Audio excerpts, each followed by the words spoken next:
Nardon Inácio Auditores e Consultores, há 50 anos, gerando resultados e credibilidade para seus clientes. Planalto conectando destino, conectando pessoas. Sulpetro em favor da revenda do consumidor gaúcho. E Celulose Rio Grandense, 50 anos, contribuindo para o desenvolvimento econômico do nosso estado. Também Sindareia, construindo o Rio Grande forte. Eu quero lembrar para vocês que o livro sobre a reforma protestante, né? Ética protestante muda o caráter conformista do brasileiro, está à venda lá na Cameron, do Aeroporto Salgado Filho. Tem muita saída do livro, e na Cameron, nos shoppings da cidade. Também lá no IDC, Instituto de Desenvolvimento Cultural, na Vicente da Fontoura, 1758, e na Livraria Tonel, na José de Alencar, aqui no Menino Deus, 930, ali perto do Supermercado Nacional, com o Agostinho e a Vênica. Bom, Rui Simon, como é que tá, meu amigo? Tudo bom. Como é que tá aquela Santa Catarina? Tu vive lá, né, tia? Santa e Bela Catarina. Ah, Santa e Bela Catarina, é verdade, é. Fui fazer uma visita familiar e turística ao mesmo tempo. É um compromisso que eu tenho todo fim do ano com a minha mãe. Eles tiram... Aonde é que fica? Gaspar, Hotel Fazenda. Ah, sim, sim.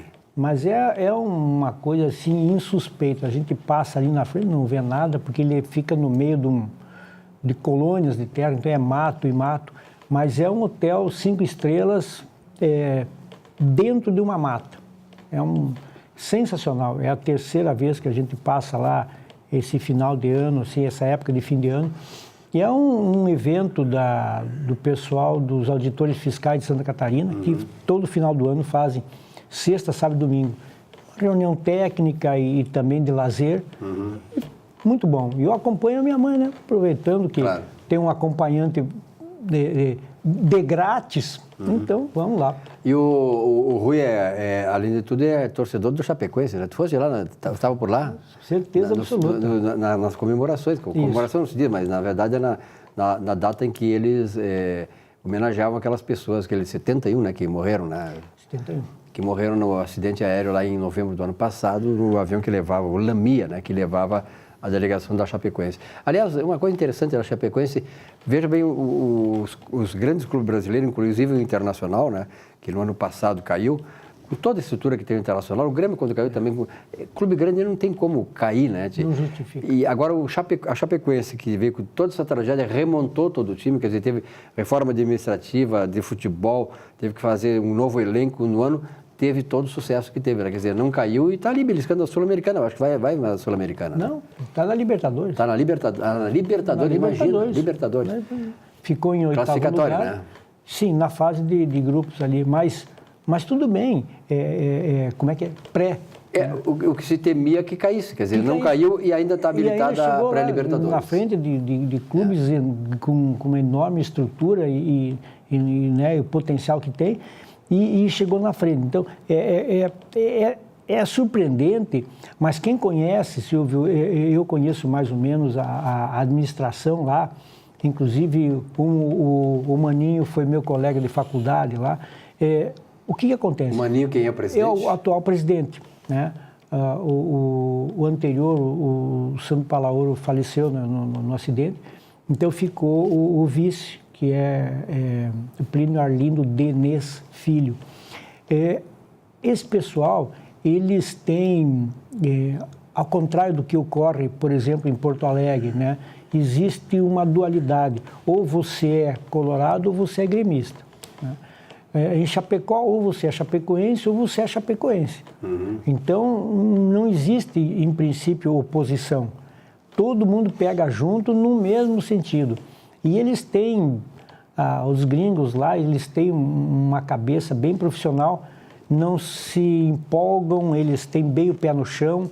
A Chapecoense é hoje o único, veja bem, Silvio, o único clube brasileiro superavitário. Tá? Ele tem dívidas, não é que ele tem dívidas, ele tem...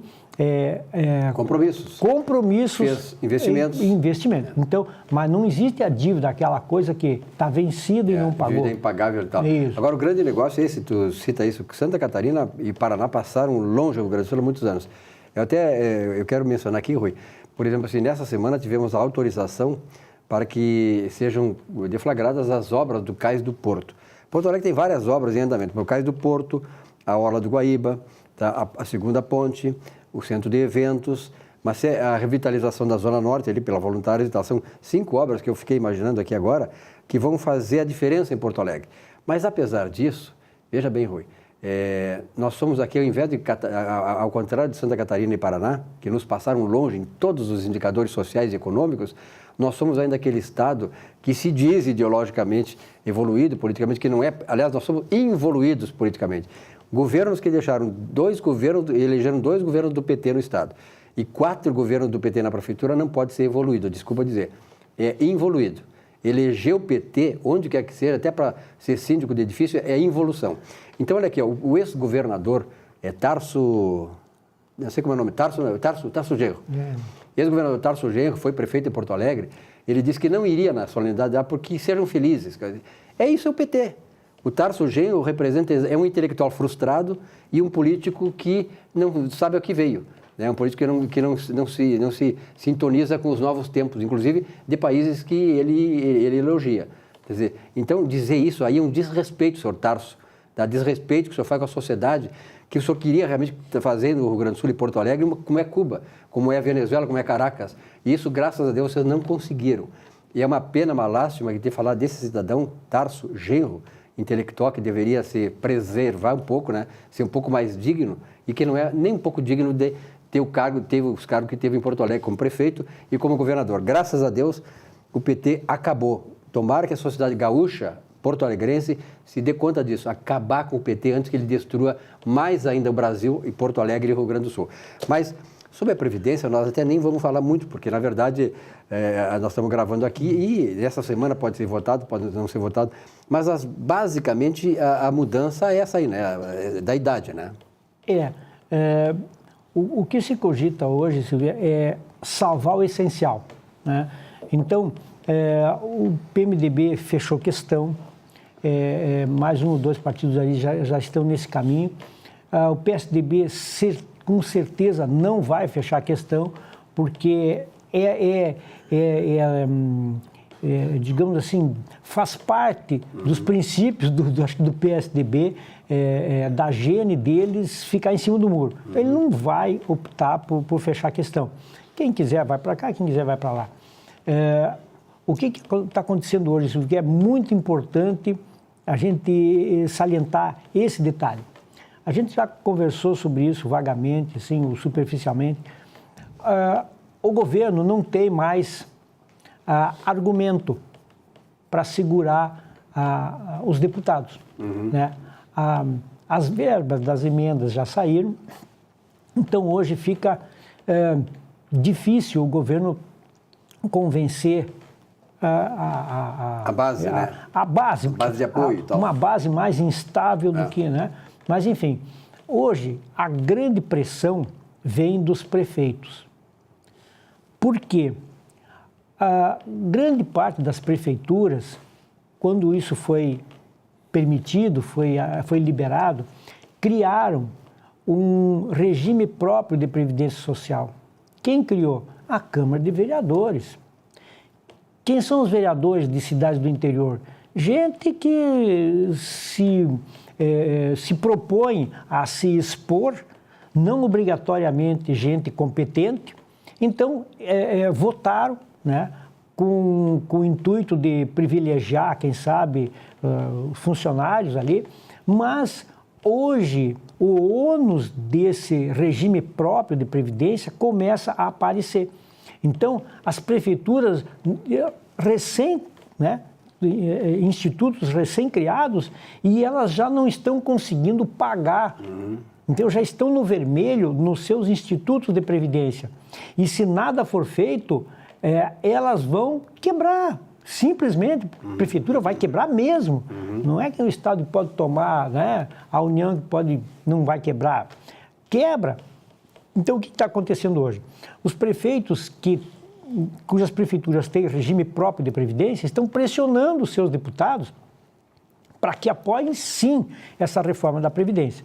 Então, basicamente, o que hoje vai se obter dessa reforma da Previdência? Idade mínima. Está decidido que vai fazer parte uma fase de transição, né? A idade mínima 62 anos para as mulheres, 65 para os homens. Mas, partindo de um mínimo, né? Um programa passado, retrasado, eu comentei e algumas pessoas me cobraram. Poxa, você falou que o governo vai mudar de imediato a idade mínima. Não. O que o governo cogitou, uma das soluções era partir de uma idade de 50 anos para a mulher e 55 para o homem, como idade mínima imediata, né? Então, ninguém mais com menos de 50 anos poderia se aposentar. Isso é um fato. Mas dentro dessas propostas. Agora, dali para cima, uma fase de transição até atingir os tais 62 ou 65, gradualmente. Mais ou menos 6 meses por ano, agregando até chegar lá. Então, a idade mínima é o ponto crucial da reforma da Previdência. Por quê? Porque a mecânica do cálculo e outros penduricários podem ser modificados por lei ordinária. Faz até uma medida provisória e pode, a forma do cálculo, o Temer pode fazer por medida provisória. Agora, aquilo que envolve matéria constitucional exige o quórum qualificado e aí vai precisar os 308 deputados lá para votar. O que eu fico satisfeito é de ver assim, que os maiores especialistas em Previdência Social, sejam de que lado forem, do ponto de vista de coloração partidária, ideológica, estão concluindo que realmente é inevitável, imprescindível a reforma da Previdência. Tem pessoas assim que parece que estão com a cabeça fechada, elas só ficam fixadas nas coisas poxa, a hora que o Brasil está caminhando, se nós não fizermos a reforma previdenciária, para ter aposentados que vão durar mais do que o tempo em que elas estiveram ativas contribuindo. Isso é inaceitável, não tem como imaginar isso. Então essas pessoas, por favor, vão abrir um pouquinho a cabeça, não vai se tirar direito de ninguém, não vai se mexer em coisas fundamentais que sejam constitucionais no país, apenas vai se reestruturar aquilo. E eu sempre digo assim, Rui, que tivesse ou não a superávit ou déficit da Previdência Social, a Previdência Social ela tem que ser reajustada anualmente. Agora, até há 15 dias atrás, o IBGE aumentou aí a taxa de longevidade do brasileiro, que passou a ser de 76, 76,0 alguma coisa. Eu sempre digo aqui, quando eu nasci, em 51, a idade da longevidade que nós iríamos durar era de 46 anos. Nós estamos 30 anos mais. Então não tem previdência social, não tem cálculo, não tem dinheiro que sustente esta mudança estrutural na questão demográfica do país. Não é mesmo? Com certeza. A grande, digamos assim, a grande onda de ideias contrárias a essa reforma, ela parte do corporativismo, principalmente funcionários federais, logo abaixo estaduais e depois alguns municipais. Mas os funcionários... Que têm, não direitos, têm privilégios. É inaceitável, por exemplo, um cara se aposentar. Eu tenho amigos meus, desculpem, mas que não chegam a 50 anos, estão aposentados com mais de 45 mil reais por mês. É inaceitável isso. Não tem. E a pessoa dizer que é direito, não é direito, isso é privilégio inaceitável. Rui, obrigado pela tua presença aqui. Até a semana que vem. Um rápido intervalo, nossa Economia e Desenvolvimento volta já já. Até já.